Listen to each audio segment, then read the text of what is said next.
Hello बच्चों, स्वागत है आप सभी का सीयूईटी वाला पर। आज हम स्टार्ट करेंगे इतिहास की क्लासेस या हिस्ट्री की क्लासेस जो आपके सीयूईटी एग्जाम के पॉइंट ऑफ व्यू से कंडक्ट की जा रही है।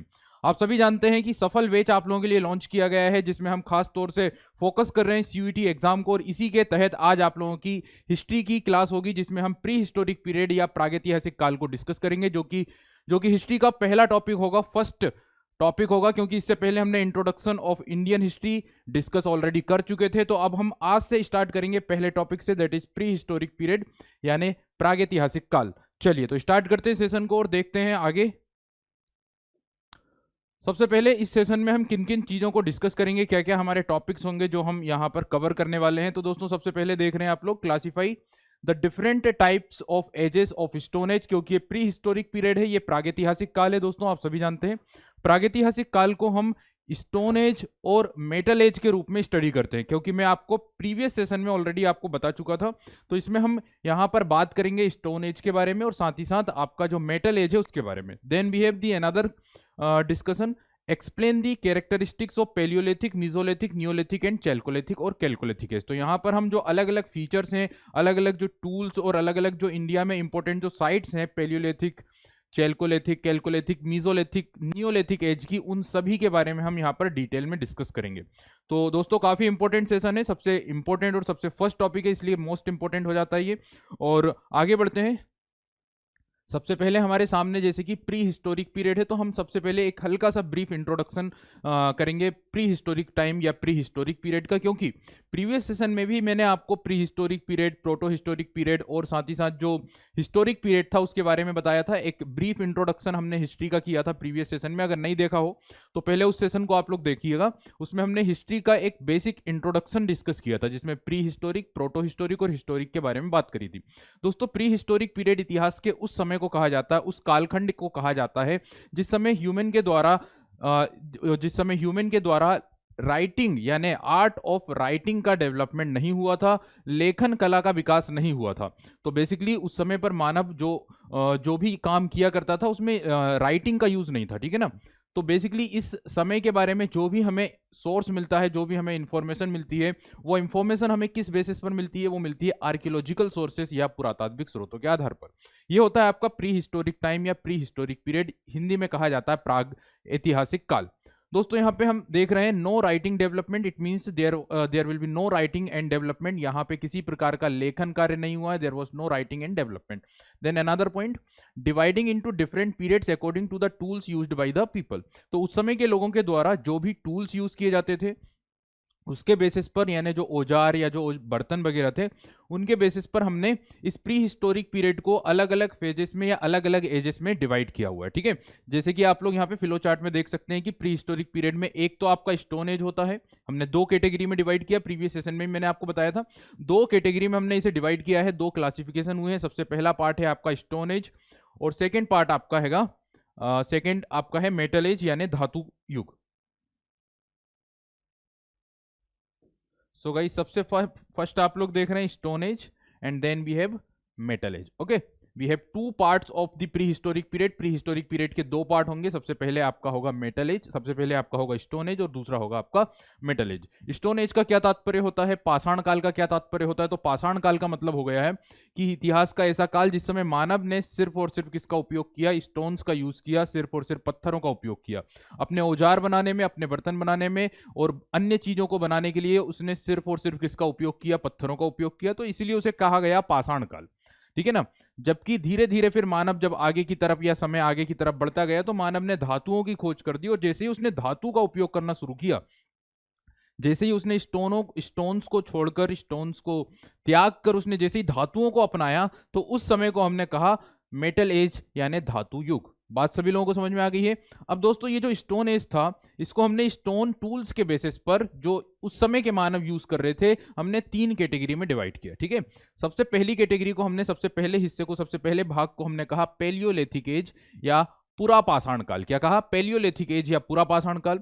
इस पुरा पाषाण काल की अगर हम समय की बात करें तो काफी लंबा पीरियड रहा, काफी लंबा समय रहा पेलियोलिथिक एज का, जो कि लगभग 5 लाख से स्टार्ट माना जाता है, 5 lakhs to 10,000 before common Ira, it means BC तक का जो समय था, इसे हम कंसिडर करते हैं पेलियोलिथिक एज या पुरा पाषाण काल के रूप में। क्लियर।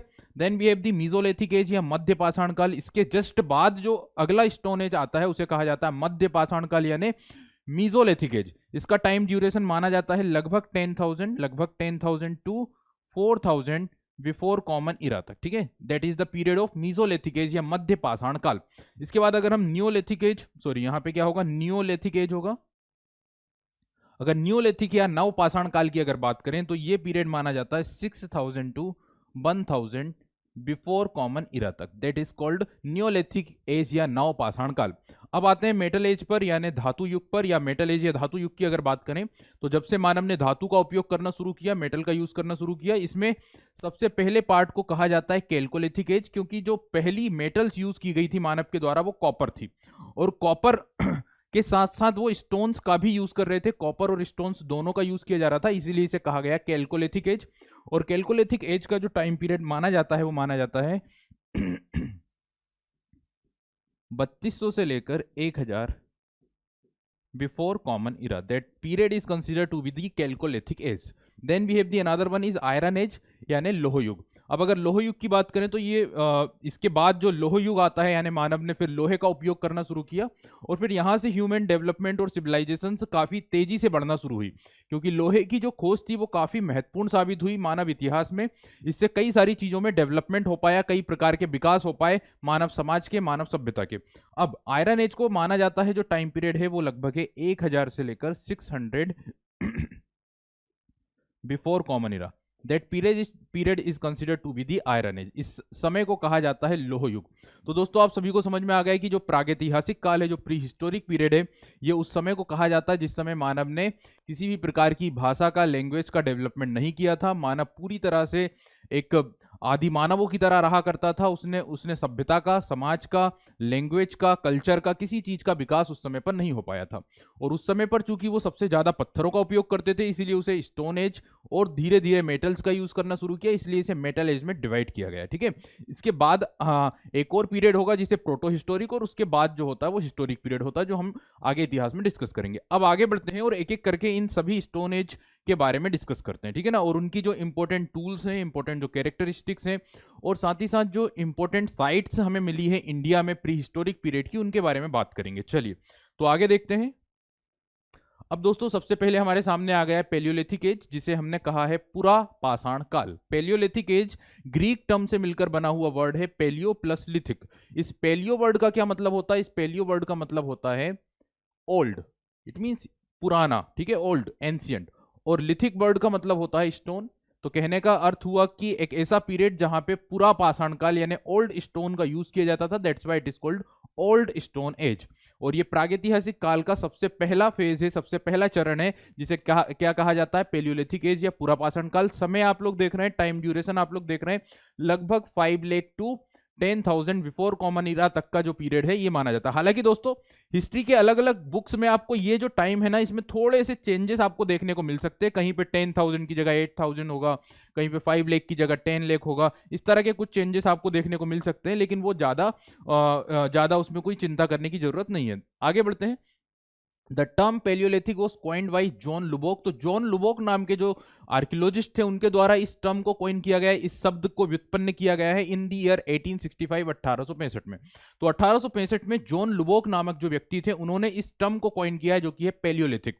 इसके बाद रॉबर्ट ब्रूस फूट नाम के एक काफी फेमस एक ब्रिटिश ऑफिसर हुआ करते थे इंडिया में। एक ब्रिटिश आर्कियोलॉजिस्ट थे, एक ब्रिटिश ऑफिसर थे ईस्ट इंडिया कंपनी में, जिन्होंने इंडिया में प्री हिस्टोरिक साइट्स को काफी ज्यादा स्टडी किया, काफी ज्यादा उसमें एफर्ट्स किए, और सबसे पहले इंडिया का सबसे पहला जो प्री हिस्टोरिक टूल था उसको डिस्कवर किया, उसको खोजा, जो कि मद्रास के पास पल्लब्रम नामक स्थान पर इन्हें मिला लगभग 1863, 1863 में। और उनके इसी एफर्ट्स के कारण, भारत की प्रागैतिहासिक इतिहास को खोजने में उनके जो एफर्ट्स थे, इसी कारण इन्हें कहा जाता है father of Indian pre history. क्या नाम है? Robert Bruce Foote. और यही व्यक्ति हैं जिन्होंने सबसे पहली बार जो हैंड एक्स होता है उसे डिस्कवर किया था पलवरम नामक स्थान पर, जो कि मद्रास यानी तमिलनाडु के निकट में खोजा गया था। किसके द्वारा? रॉबर्ट ब्रूस फूट के द्वारा इन द ईयर 1863। ये ब्रिटिश ईस्ट इंडिया कंपनी के ऑफिसर थे इंडिया में, और प्री हिस्ट्री में काफी योगदान रहा, भारत के प्रागैतिहासिक इतिहास में काफी ज्यादा योगदान रहा किसका? रॉबर्ट ब्रूस फूट का। तो आगे बढ़ते हैं दोस्तों। इसके बाद हमारे सामने आ रहा है features of the Palaeolithic age. ये सबसे खास पॉइंट्स होंगे, ये सबसे इंपॉर्टेंट पॉइंट्स होंगे, आपको सारे फीचर्स को अच्छे से समझना है। पैलियोलिथिक एज के क्या क्या इंपॉर्टेंट फीचर्स हैं? तो सबसे पहले, इस समय का मानव क्या कार्य किया करता था? इस समय के मानव का मुख्य व्यवसाय क्या था, मुख्य ऑब्जेक्ट क्या था, वो क्या ऑक्यूपेशन किया करता था? तो उसके पास सिर्फ और सिर्फ काम था हंटिंग का और फूड गैदरिंग का, यानी भोजन को इकट्ठा करना और क्या करना? शिकार करना। ये दो मेन टास्क थे उस समय के मानव के। इसके बाद rough and unpolished tools, stone tools वो यूज करते थे। उसके जो स्टोन टूल्स थे वो काफी बड़े बड़े लार्ज स्टोन टूल्स, और जो अनपॉलिश्ड थे, ज्यादा शार्प नहीं थे, पॉलिश्ड नहीं थे, इस तरह के रफ टूल्स उस समय मानव के द्वारा उपयोग किया जाता था। देन इनके जो रेसिडेंस थे, ये निवास कहाँ करते थे? तो ये ओपन एरिया में निवास करते थे। ओपन एरिया इनका जो था वो रेसिडेंस हुआ करता था, केव्स वगैरह में या नदियों के किनारे पर, क्योंकि उस समय तक ह्यूमन ने घर बनाना नहीं सीखा था, ईंटें बनाना नहीं सीखा था। तो एकदम आदि मानव की तरह मानव निवास किया करता था ओपन एरियाज में, खुले स्थानों पर, जैसे जंगलों में, नदियों के किनारों पर, या फिर पहाड़ों की गुफाओं में। तो देख रहे हैं residence is in open air, caves and rock shelters. अगर हम आगे बढ़ते हैं, पैलियोलिथिक मैन की बात करें, तो इन्होंने ज्यादातर जो अपने स्टोन टूल्स बनाए थे वो क्वार्टाइज पत्थर से बनाए थे, क्वार्टाइज स्टोन से बनाए थे मैक्सिमम जो इनके टूल्स थे, इसीलिए इन्हें कहा जाता है क्वार्टाइज मैन। ठीक है, the Palaeolithic man were also called quartzite man because most of their tools made by the quartzite stones. ठीक है, then we have the another point, fire was discovered in the later phase of the Palaeolithic age. अब दोस्तों एक खास बात मैं आपको बताऊं कि तीनों के तीनों स्टोन एज, जो कि पैलियोलिथिक, मेसोलिथिक और नियोलिथिक है, इसमें सबसे लंबा समय जो रहा वो पैलियोलिथिक एज का रहा। इसीलिए इस पैलियोलिथिक एज को हमने 3 फेजेस में फर्दर क्लासिफाई किया है। और ये 3 फेजेस कौन से हैं? तो सबसे पहला है अर्ली पैलियोलिथिक, या जिसे हम लोअर पैलियोलिथिक भी बोल सकते हैं।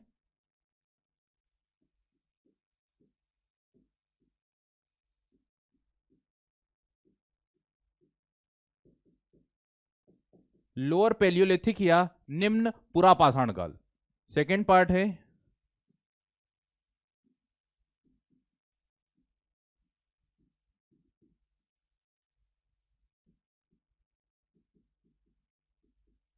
मिडिल पैलियोलिथिक या मध्य पुरापाषाण काल। तीसरा है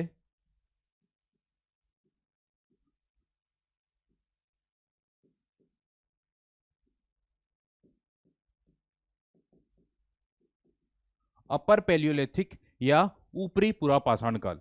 इस तरह से हमने पुरापाषाण काल या पैलियोलिथिक एज को 3 फेजेस में क्लासिफाई किया है, जो कि है lower paleolithic, middle paleolithic and upper paleolithic age. ठीक है, अब इन तीनों फेजेस में जो स्टार्टिंग वाला फेज था, यहां पे बात हो रही है कि जो फायर है, जो आग है, इसकी जो खोज हुई थी वो किस समय पर हुई थी? Later phase of the Palaeolithic age, यानी पैलियोलिथिक एज के सबसे अंतिम चरण में। कहने का मतलब हुआ अपर पैलियोलिथिक एज, जो अंतिम चरण था, जो लेटर फेज था पैलियोलिथिक एज का, उस समय पर मानव ने किसकी खोज कर ली थी? उस समय मानव ने फायर यानी आग को डिस्कवर कर लिया था। लेकिन दोस्तों आग की जो डिस्कवरी हुई थी उस समय पर, वो सिर्फ और सिर्फ एक ऐसी चीज के रूप में हुई थी जो उस समय के मानव ने उसे अपने लिए खतरा माना था। ठीक है, उसको वो यूज नहीं कर पाता था, या यूज करना उस समय तक उसने नहीं सीखा था, आग पर कंट्रोल पाना उसने उस समय तक नहीं पाया सीखा था। तो फायर को डिस्कवर कर लिया गया था, आग की खोज कर ली गई थी। इसके अलावा आप लोग देख रहे हैं the initial human belonged to negro race. सबसे प्रारंभिक जो व्यक्ति था, उसकी जो जाति थी वो किस ह्यूमन रेस से संबंधित था? तो उस समय का मानव किस ह्यूमन रेस से संबंधित था? नीग्रो रेस से। ह्यूमन के अलग अलग रेस हैं, लाइक अलग अलग जातियां हैं जिनसे ह्यूमन बिलोंग किया करता है, like Negro race, Neanderthal, Australoid, Australoid, Mediterranean. इस तरह से अलग अलग फेजेस, अलग अलग रेस हैं जो ह्यूमंस, मानव सभ्यता, मानव समाज या मानव के जो इतिहास है उससे संबंधित है। निएंडरथल जो मोस्ट डेवलप या सबसे ज्यादा जो आधुनिक मानव है, उसे होमोसेपियंस कहा जाता है। निएंडरथल देन होमोसेपियंस, सबसे ज्यादा आधुनिक मानव को कहा जाता है क्या? होमोसेपियंस। तो देखिए यहां पे बोला गया कि जो नीग्रो रेस थी वो यहां पर सबसे पहले चरण में थी। The initial human belong to negro race. ठीक है, इनिशियल चरण, it means initial phase means lower Palaeolithic.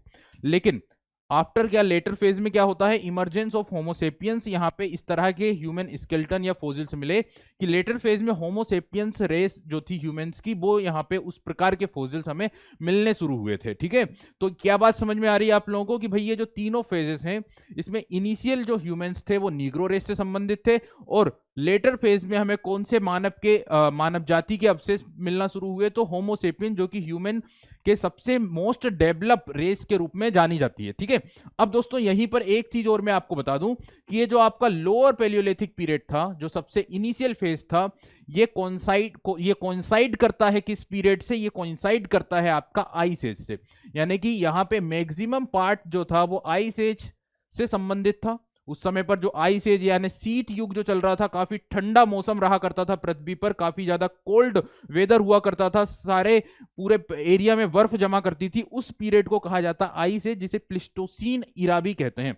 तो मैक्सिमम जो पार्ट कवर किया आइस एज का वो लोअर पैलियोलिथिक एज ने किया। देन फिर धीरे धीरे क्लाइमेट में चेंज आने लगे और ठंडे मौसम की जगह मौसम थोड़ा गर्म होने लगा, वेदर थोड़ा सा वार्म होने लगा, और ये पीरियड हुआ आपका अपर पैलियोलिथिक में, यानी कि मैक्सिमम आइस एज कवर हुआ लोअर पैलियोलिथिक में और लीस्ट आइस एज कवर हुआ अपर पैलियोलिथिक में। सभी लोगों को बात समझ में आ चुकी होगी। अब आगे बढ़ते हैं और आते हैं अगले इंपॉर्टेंट पॉइंट पर, जो कि है important sites of paleolithic age. चूंकि हम इंडिया की बात कर रहे हैं, हम भारत की बात कर रहे हैं, भारत में जो प्री हिस्टोरिक टाइम रहा उसकी बात कर रहे हैं, ना कि पूरे वर्ल्ड की बात कर रहे हैं।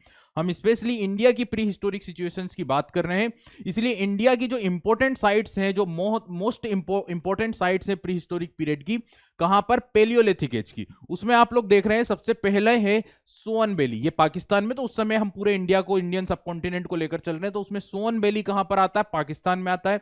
देन बोरी, ये इंडिया में मिलने वाली पहली प्री हिस्टोरिक साइट है बोरी, जो कि कहां पर है, महाराष्ट्र में। अर्लीस्ट पैलियोलिथिक साइट्स, ठीक है ना, अर्लीस्ट पैलियोलिथिक जो साइट है इंडिया में उसका नाम क्या है, बोरी, ये कहां पर है, महाराष्ट्र में।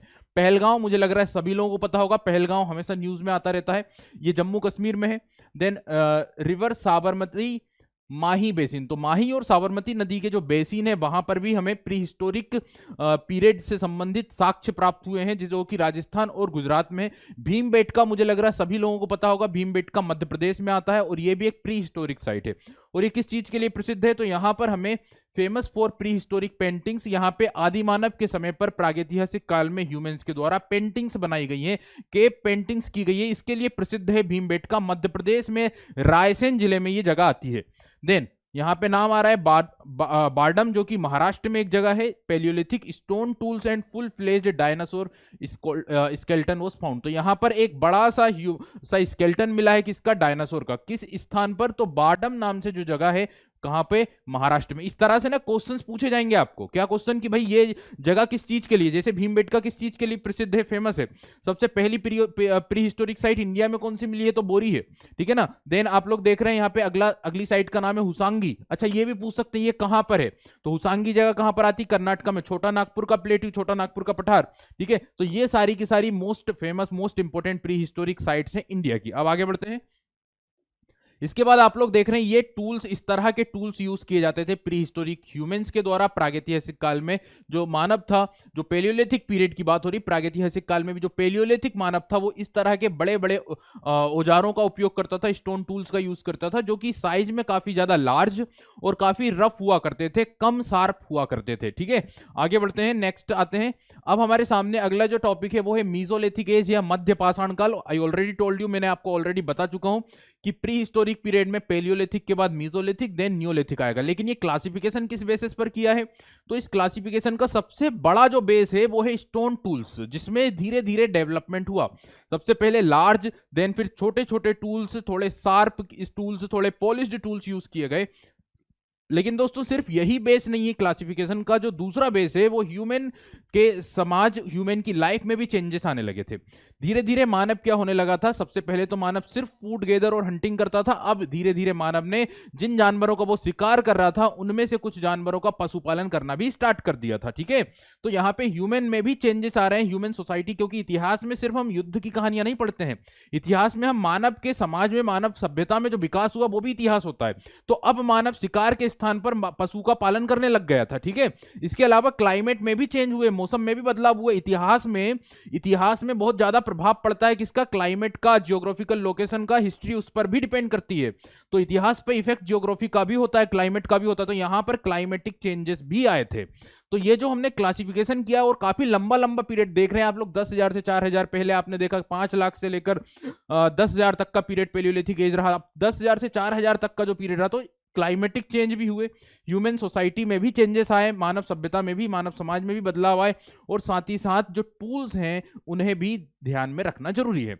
अब देख रहे हैं मीजोलिथिक एज में the term paleolithic is derived from the Greek word paleo with means old and lithic means stone. ठीक है, तो यहां पे देखेंगे, सॉरी यहाँ पे ना थोड़ा सा ध्यान रखें, मीजोलिथिक एज की बात हो रही है। ये वाला जो कंटेंट है ये आपका आ गया है किससे रिलेटेड, पेलियोलिथिक एज से रिलेटेड। तो मैं आपको बता देता हूँ कि जो मीजोलिथिक वर्ड है वो ड्राइव हुआ है ग्रीक वर्ड से, जो कि है meso plus lithic, it means mesolithic age. ठीक है, और इस समय की क्या क्या खास बात थी, इस समय के क्या क्या फीचर्स थे, अगर हम उसकी बात करें तो यहाँ पे आप लोग देखेंगे जो इंपॉर्टेंट फीचर्स है मीजोलिथिक एज में, वो है sharp, polished, small stone tools were used. इस समय पर जो टूल्स यूज किए जाते थे वो काफी शार्प थे, वो काफी पॉलिश्ड थे, वो काफी स्मॉल स्टोन टूल्स यूज किए गए।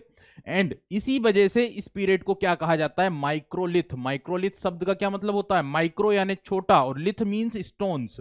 तो छोटे स्टोन्स, छोटे पत्थरों के औजार, काफी छोटे, माइक्रो मीटर तक के जो छोटे छोटे स्टोन टूल्स थे, उनका भी यहाँ पे निर्माण हुआ। इसीलिए तो इसे क्या कहा गया, माइक्रोलिथ पीरियड। ठीक है, such as blades, knives, arrowheads, spearheads, sickles, draggles etcetera. तो इन चीजों का यूज किया जाने लगा। अब आप लोग देख रहे हैं अगर नुकीले औजारों का यूज होगा तो शिकार आसानी से किया जा सकेगा, प्लांटेशन किया जा सकेगा, जमीन के अंदर खुदाई करके प्लांटेशन शुरू हो गया यहाँ पे, ये सारी चीजें यहाँ पे शुरू हो गई।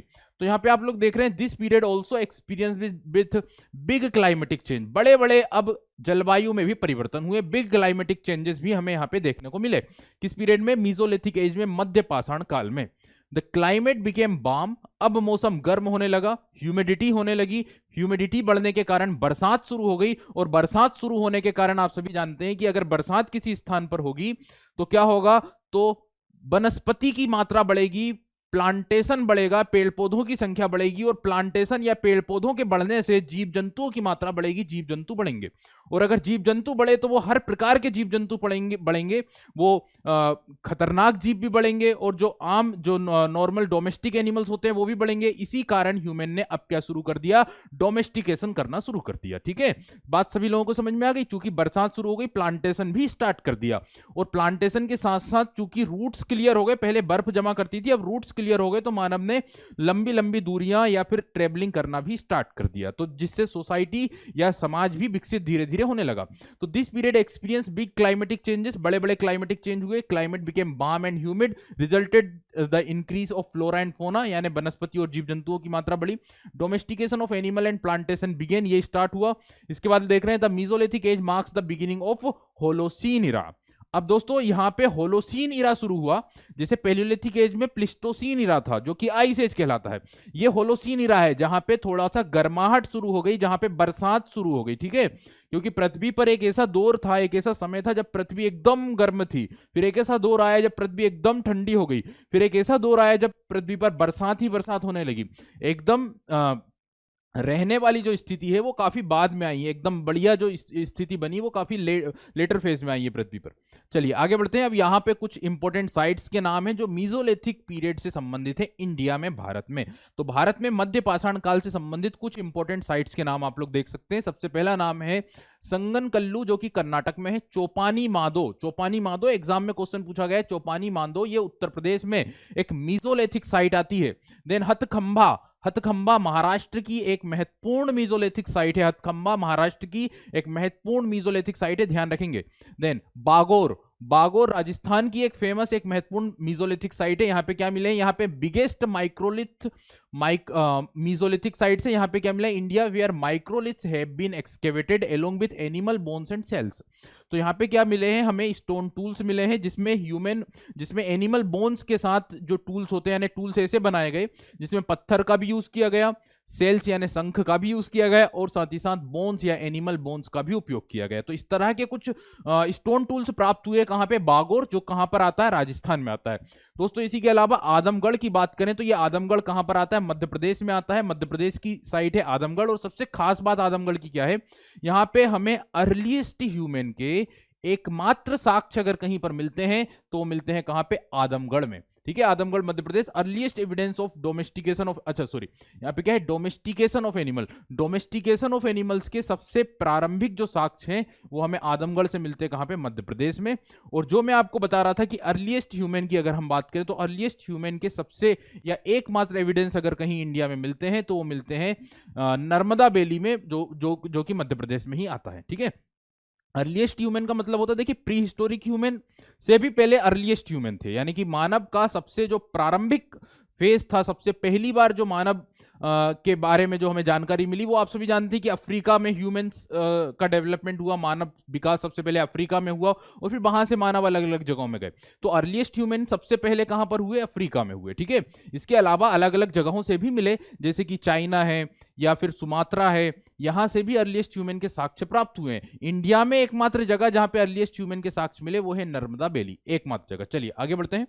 इसके बाद आप लोग देख रहे हैं यहाँ पे ये है कुछ स्टोन टूल्स जो मीसोलिथिक या मध्य पाषाण काल से संबंधित है। इस तरह से छोटे छोटे स्टोन टूल्स का यूज किया जाता था मीसोलिथिक पीरियड में, इसीलिए इसे माइक्रोलिथ कहा जाता है। ठीक है, then we have the another part that is the neolithic age या नव पाषाण काल। तीसरा और अंतिम चरण कहलाता है आपके प्री हिस्टोरिक टाइम में स्टोन एज का सबसे तीसरा और सबसे अंतिम चरण नव पाषाण काल, नियोलिथिक एज। अब दोस्तों यहाँ पे देख लेते हैं सबसे खास यहाँ पे फीचर क्या होता है, polished and sharp stone tools are associated with this period. क्योंकि अब ह्यूमन डेवलपमेंट और ज्यादा बढ़ा, अब मानव ने और ज्यादा छोटे और ज्यादा शार्प और ज्यादा पॉलिश्ड जो टूल्स थे उनको बनाना शुरू किया। तो यहाँ पे ये एक इंपॉर्टेंट फीचर है कि with this period and people in this period particularly used stone axes. तो अब स्टोन एक्सेस का भी यूज होने लगा और काफी नुकीले चमकीले औजारों का यहाँ पे उपयोग किया जाने लगा। तो सबसे खास फीचर आपका नियोलिथिक एज का ये है। अब आगे देखते हैं तो यहाँ पे मानव ने पोट्री बनाना स्टार्ट कर दिया, यानी मिट्टी के बर्तनों का भी उपयोग होने लगा, मिट्टी के बर्तन बनाए जाने लगे। देन व्हील वॉज इन्वेंटेड, यानी पहिया या व्हील का इन्वेंशन हो गया। ये मानव सभ्यता, मानव समाज, मानव इतिहास की सबसे बड़ी इन्वेंशन रही व्हील, क्योंकि इसके इन्वेंशन से जो टाइम था वो क्या हो गया, कम लगने लगा। लंबा डिस्टेंस जो है वो व्हील के माध्यम से या घोड़ा गाड़ी के माध्यम से शॉर्ट हो गया। ये काफी ज्यादा हेल्पफुल रहा मानव के लिए। इसके अलावा हम देखते हैं तो एग्रीकल्चर स्टार्टेड, यहाँ पे खेती शुरू हो गई, हालांकि उतने लार्ज स्केल पर नहीं, लेकिन कुछ कुछ ऐसे एविडेंस हैं नियोलिथिक एज के जहां से हमने पाया कि भाई इन लोगों ने खेती करना प्रारंभ कर दिया था, क्योंकि ऐसे नुकीले औजारों के कारण इन्होंने जमीन में खुदाई करके खेती करना प्रारंभ कर दिया। तो यहाँ पे एग्रीकल्चर स्टार्ट हो चुका है। मेजर क्रॉप्स की अगर बात करें तो इसमें barley, wheat, cotton and rice, इन फसलों के हमें साक्ष्य प्राप्त होते हैं, इन फसलों के एविडेंस हमें प्राप्त होते हैं। Moving from nomadic to settled life, ये आप समझ सकते हैं कि अगर खेती करना प्रारंभ कर दिया है तो अब यहाँ पे मूवमेंट करना रुक जाएगा, अलग अलग स्थानों पर मूवमेंट करना, अलग अलग जगहों पर बसना बंद हो जाएगा, क्योंकि अब एक स्थान पर रहकर ही अपनी खेती करना होती है। Then they knew to make fire, अब उन्होंने आग पर काबू पा लिया है, आग जलाना सीख लिया है, आग को कंट्रोल करना सीख लिया, अब वो उसका यूज करना सीख चुके हैं। तो जैसे हमने देखा पैलियोलिथिक एज में डिस्कवर तो किया था लेकिन उस पर कंट्रोल नहीं कर पाए थे, यहाँ पे उन्होंने अपना कंट्रोल कर लिया किस पर, आग के ऊपर या फायर के ऊपर।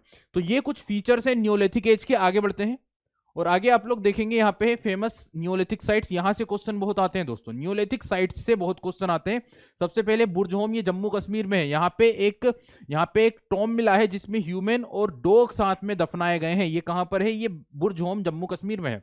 देन मेहरगढ़, ये पाकिस्तान में, और यहाँ पर हमें सबसे पहली बार खेती के साक्ष्य मिले हैं, जहाँ पे सबसे पहली बार गेहूं की कल्टीवेशन के एविडेंस मिले हैं। देन कोल्डी हाबा, ये इलाहाबाद उत्तर प्रदेश में आती है जगह, जहाँ पे सबसे पहली बार राइस कल्टीवेशन के साक्ष्य प्राप्त हुए हैं। गुल्फ कराल की बात करें, जम्मू कश्मीर में। चिरांद जो जगह है ये बिहार में आती है, चिरांद नाम से जो नियोलिथिक साइट है, कहाँ पर है, बिहार में। देन अगर हम ब्रह्मगिरी की बात करें, ये कर्नाटका में आने वाली एक नियोलिथिक साइट है। और दोस्तों ब्रह्मगिरी से क्वेश्चन पूछा गया है एग्जाम में। अगर हम ब्रह्मगिरी की बात करें, large number of megalith monuments found, यहाँ पे काफी बड़ी मात्रा में जो मेगालिथ, मेगालिथ का मतलब माइक्रोलिथ मतलब छोटे स्टोन, मेगालिथ मतलब बड़े बड़े स्टोन्स, ठीक है, बड़े बड़े स्टोन्स के क्या मिले, मॉन्यूमेंट्स मिले। मॉन्यूमेंट्स का मतलब क्या होता है, स्मारक। सबसे पहले वाले सेशन में बताया था ना इंट्रोडक्शन ऑफ हिस्ट्री में कि मॉन्यूमेंट्स, इसके अलावा जो प्री हिस्टोरिक, अगर हम आर्कियोलॉजिकल सोर्सेज की बात करें तो इसमें स्टेच्यूज आते हैं, कॉइन्स आते हैं, मॉन्यूमेंट्स आते हैं, इंस्क्रिप्शंस आते हैं, फोसिल्स आते हैं, ये सारे सोर्सेज होते हैं आपके आर्कियोलॉजिकल सोर्सेज। इसके अलावा उतनार की बात करें तो ये आंध्र प्रदेश की एक नियोलिथिक साइट है, ठीक है। चलिए आगे बढ़ते हैं।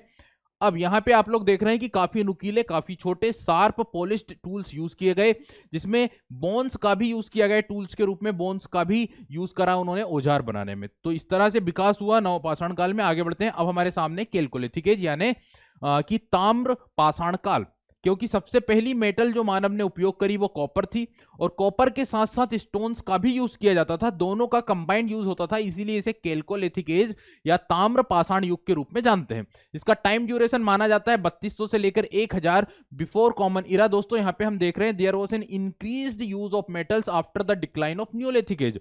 नवपाषाण काल के बाद में मानव ने धीरे धीरे किसका उपयोग करना शुरू कर दिया था, मेटल्स का उपयोग करना शुरू कर दिया था, धातु का उपयोग करना शुरू कर दिया था। The people of the Chalcolithic age did not knew how to make bricks, लेकिन यहां पर इस समय देखिए सेटल्ड लाइफ तो शुरू कर दिए, विलेजेस भी बनने लगे हैं, लेकिन अभी भी मानव ने क्या नहीं बनाए, पक्के घर नहीं बनाए, क्योंकि उस समय तक उसे ईंटों का निर्माण करना नहीं आता था। तो जो मकान बनाए जाते थे उस समय पर वो होते थे घास फूस के या मिट्टी के मकान, यानी कच्चे मकान मानव के द्वारा बसाए जाते थे, बनाए जाते थे। And used to live in thatched houses. देखिए पहले तो वो ओपन एयर में रहते थे ना, अब उन्होंने घर बनाना सीखा, लेकिन घर, अब ये चीजें धीरे धीरे इवोल्यूशन हो रहा है। तो पहले तो ओपन एयर में केव्स में अब घर बनाए, लेकिन कच्चे घर बनाए। बाद में क्या करेंगे, जब आयरन एज आएगी तो पक्के मकान बनाना स्टार्ट कर देंगे, ईंटों के मकान बनाना स्टार्ट कर देंगे। तो यहाँ पे देख रहे हैं थेस्ड हाउस यानी रीड के, मड के घर बनाना शुरू करा। The people of the chalcolithic age were the first to use painted pottery. अब यहाँ पे पोट्रीज जो बनाई गई उस पे पेंटिंग की जाने लगी, चित्रकारी की जाने लगी। इससे पहले न्यूलिथिक एज में भी पोट्रीज बन रहे थे, इट मीन्स मिट्टी के बर्तन बन रहे थे, लेकिन यहाँ पे क्या डेवलपमेंट हुआ कि अब उस पर चित्रकारिता की जाने लगी। Evidence of the worship of earth goddess, और ये काफी महत्वपूर्ण चीज है, यहाँ पे एक बिलीफ सिस्टम शुरू हुआ, मानव के अंदर एक सोच विचार करने की शक्ति आई, एक रिलीजियस सेंटीमेंट जनरेट हुआ, और उन्होंने पृथ्वी को पूजना शुरू किया, पृथ्वी की स्टेच्यू के रूप में पूजा करना शुरू की। मदर गॉडेस के अर्थ के की पूजा, पृथ्वी की पूजा मदर गॉडेस के रूप में करने के साक्ष्य हमें प्राप्त होते हैं अलग अलग न्यूलिथिक कल्चर से, अलग अलग कैलकोलिथिक कल्चर से। बात सभी लोगों को समझ में आ गई है? तो evidence of worship of earth goddess was found in chalcolithic age, ये काफी महत्वपूर्ण फीचर थे कैलकोलिथिक एज के। अब आगे बढ़ते हैं और यहाँ पे कुछ इंपॉर्टेंट जो कैलकोलिथिक साइट्स जो इंडिया में हैं उनके बारे में देख लेते हैं। तो सबसे पहले दाइमाबाद, ये महाराष्ट्र में आता है, ठीक है। दाइमाबाद कहां पर है, महाराष्ट्र में। देन आहार, ये राजस्थान का एक कैलकोलिथिक कल्चर से एसोसिएटेड साइट है। Then Malwa, it's a very big region of Madhya Pradesh, और ये भी एक कैलकोलिथिक कल्चर से रिलेटेड है। देन कायथा, ये भी मध्य प्रदेश में ही एक बड़ा क्षेत्र माना जाता है कैलकोलिथिक कल्चर से। जोरवे महाराष्ट्र का एक कैलकोलिथिक कल्चर से रिलेटेड साइट है। इनाम गांव भी महाराष्ट्र में, मंदसौर मध्य प्रदेश में, और एरन की बात करें तो ये मध्य प्रदेश के विदिशा में, मध्य प्रदेश के सागर जो जिले में एक इंपॉर्टेंट साइट आती है एरन। और एरन में अगर हम बात करें तो एक पिलर भी है गुप्त काल से संबंधित, जहां से हमें सती प्रथा के साक्ष्य प्राप्त होते हैं। आगे बढ़ते हैं दोस्तों, अब हम कुछ क्वेश्चन आंसर के माध्यम से इस पूरे टॉपिक को समझने की कोशिश करेंगे, जानने की कोशिश करेंगे, और एक प्रकार से रिवाइज करने की, रिकॉल करने की कोशिश करेंगे कुछ प्रश्न, कुछ क्वेश्चन आंसर के माध्यम से, जिससे आपको ये पता चल पाएगा कि एग्जाम में अगर ये इस टॉपिक से क्वेश्चन आते हैं तो वो किस तरह के क्वेश्चन हो सकते हैं, किस तरह से क्वेश्चन बनाए जा सकते हैं, और किस तरह से हमें पढ़ना है इस टॉपिक को, ठीक है। तो पहला क्वेश्चन देख रहे हैं, the wheel was an important discovery of, पहिया या व्हील जो कि एक इंपॉर्टेंट डिस्कवरी थी, ये किस पीरियड से एसोसिएटेड थी, किस समय से संबंधित थी। ऑप्शंस आप लोग देख रहे हैं, पेलियोलिथिक एज, पुरापाषाण काल, मीसोलिथिक मध्यपाषाण काल, न्यूलिथिक नवपाषाण काल, कैलकोलिथिक इट मींस ताम्रपाषाण काल, या नन ऑफ दिस, इनमें से कोई नहीं। तो क्या होगा दोस्तों इस क्वेश्चन का करेक्ट आंसर, इस प्रश्न का सही उत्तर क्या होगा, इस प्रश्न का सही उत्तर होगा आपका नवपाषाण काल, it means neolithic age. Neolithic age में ह्यूमंस के द्वारा किसका यूज किसका विकास, किसकी इन्वेंशन किया गया था, तो व्हील का या पहिए का, ठीक है। आगे बढ़ते हैं। इसके बाद which of the following history books deals with the history of Kashmir. अब ये क्वेश्चन जो है ये एसोसिएटेड है आपके सोर्सेस ऑफ हिस्ट्री से। सोर्सेस ऑफ हिस्ट्री का मतलब हो जाता है कि इतिहास के जो सोर्स होते हैं, जो स्रोत होते हैं, और इतिहास के सोर्सेस जैसे कि मैंने आपको प्रीवियस सेशन में भी बताया था, आर्कियोलॉजिकल और लिटरेरी सोर्सेस होते हैं, पुरातात्विक और साहित्यिक स्रोत होते हैं। पुरातात्विक स्रोतों में क्या क्या आते हैं, तो उसके अंतर्गत हम रखते हैं मॉन्यूमेंट्स को, फोसिल्स को, जिसमें एनिमल और ह्यूमन फोसिल्स भी हो सकते हैं। इसके अलावा जो स्टेच्यूज हैं, पोट्रीज हैं, ठीक है, कॉइन्स हैं, इन सभी को हम रखते हैं आर्कियोलॉजिकल सोर्सेस में। और दूसरे होते हैं लिटरेरी, जिसमें बुक्स आती हैं, जिसमें ग्रंथ आते हैं, साहित्य आता है, वो भी रिलीजियस और नॉन रिलीजियस, साथ ही साथ फॉरेनर्स के ट्रेवल अकाउंट होते हैं। अब यहाँ पे पूछा गया है कि कश्मीर का इतिहास नामक कौन सी बुक है जिससे कि कश्मीर का इतिहास पता चलता है। तो दोस्तों ध्यान रखेंगे, कश्मीर का इतिहास हमें प्राप्त होता है एक ग्रंथ से जिसका नाम है राज तरंगिणी, और इस बुक को लिखा गया था बिल्हण नामक एक इतिहासकार ने। चलिए आगे बढ़ते हैं। इसके बाद है the study of inscription is known as, again यहाँ पे सोर्सेस की बात हो रही है। इंस्क्रिप्शंस के अध्ययन को क्या कहा जाता है, अभिलेखों के अध्ययन को क्या कहा जाता है, तो अभिलेखों के अध्ययन को कहा जाता है एपिग्राफी। एपिग्राफी का मतलब होता है अभिलेखों का अध्ययन करना। न्यूमिस्मेटिक्स का अर्थ होता है सिक्कों का अध्ययन करना, सिक्कों की स्टडी करना। आगे बढ़ते हैं। इसके बाद which of the following is not an archaeological sources, इनमें से क्या एक आर्कियोलॉजिकल सोर्स नहीं है, एक पुरातात्विक स्रोत नहीं है। और मुझे लग रहा है कि मैंने आपको काफी डिटेल में बताया था पुरातात्विक स्रोत और लिटरेरी सोर्सेस के बारे में। तो पुरातात्विक स्रोत आपको इनमें से पहचानना है कि इनमें से कौन सा पुरातात्विक स्रोत नहीं है, लिटरेरी आर्कियोलॉजिकल सोर्स नहीं है। सबसे पहला है बिल्डिंग्स यानी मॉन्यूमेंट्स, स्मारक। देन पोट्रीज, इट मीन्स मिट्टी के बर्तन। देन वेदास यानी जो 4 वेद लिखे गए हैं, ऋग्वेद, यजुर्वेद, अथर्ववेद, सामवेद।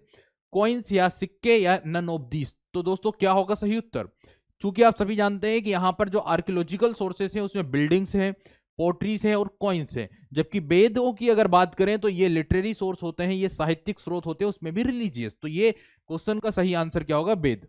आगे बढ़ते हैं। इसके बाद है paleolithic age has been divided into how many parts, पूरा पाषाण काल को कितने पार्ट में क्लासिफाई किया गया है, विभाजित किया गया है। दोस्तों मैंने आपको बताया था कि पूरा पाषाण काल, अगर पेलियोलिथिक एज की बात करें तो ये तीनों के तीनों प्री हिस्टोरिक पीरियड के तीनों एजेस में सबसे लंबा समय कवर करता है, सबसे लार्ज एरिया कवर करता है, सबसे लार्ज पीरियड कवर करता है। इसीलिए इस पीरियड को फर्दर 3 कैटेगरी में क्लासिफाई किया गया था। इसलिए इस क्वेश्चन का करेक्ट आंसर होगा 3।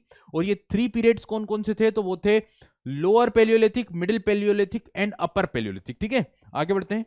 इसके बाद है which animal was first domesticated, सबसे पहली बार कौन से एनिमल को डोमेस्टिकेट किया गया था, पशुपालन किया गया था।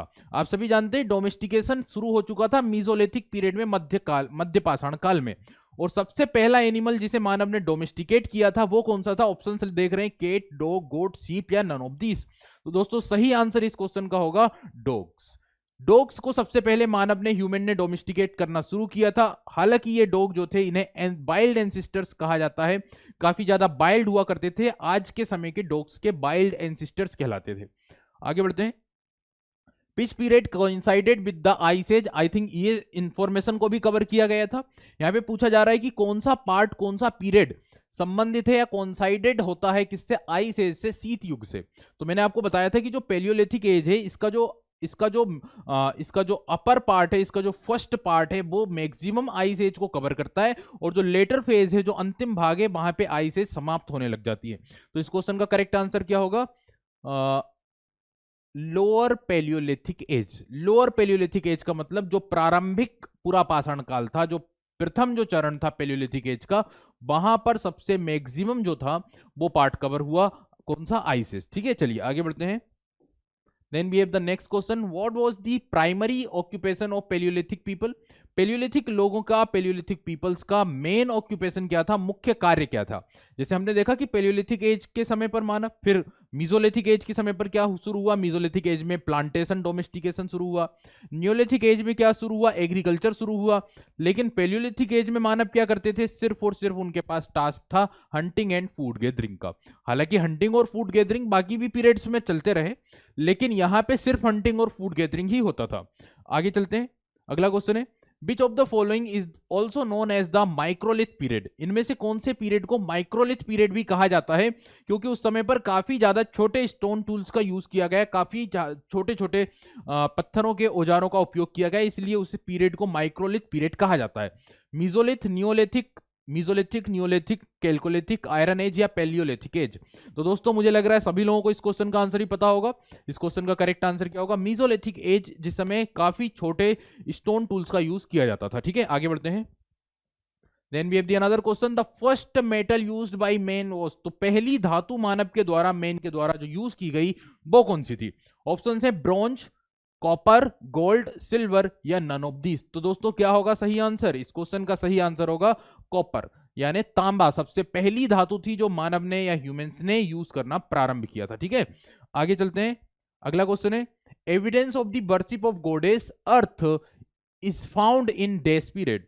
तो गॉडेस अर्थ की वर्शिप करना, पूजा करना प्रारंभ हुआ था इनमें से किस पीरियड में, किस फेजेस में? ऑप्शन है मेजोलिथिक, मध्य पाषाण काल, न्यूलिथिक, नवपाषाण काल, कैल्कोलिथिक, ताम्र पाषाण काल, आयरन एज या पैलियोलिथिक एज, पुरा पाषाण काल। दोस्तों इस क्वेश्चन का आंसर भी सभी लोग जानते होंगे।